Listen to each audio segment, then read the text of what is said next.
Future perfect. When are we going to use the future perfect in English?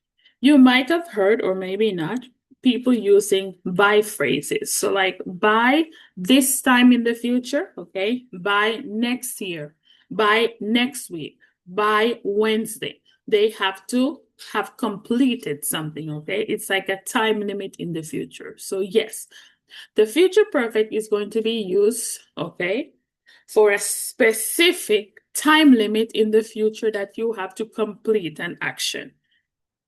The structure of the future perfect is the modal verb will, okay, plus have, plus the past participle, okay, for the regular verbs ending in ed, and for the irregular verbs, you know, you have to check the list of the irregular verbs. So this is the structure for the future perfect. One more time.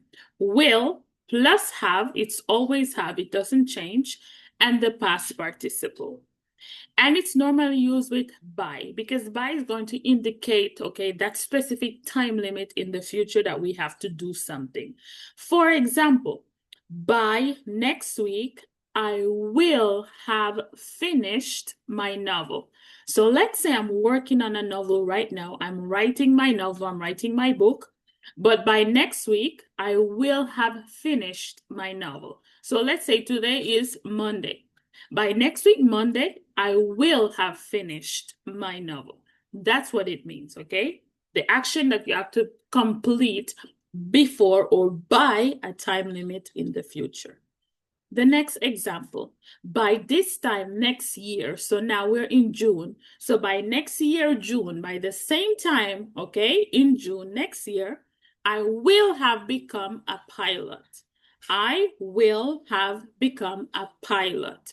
This is telling me that by next year, June, okay, I'm going to be a pilot. But by that time, this action must or will have been completed, okay, for that specific time limit in the future, okay? So this is when we're going to use the future perfect. Whenever you're talking about something that you have to complete before a time limit in the future.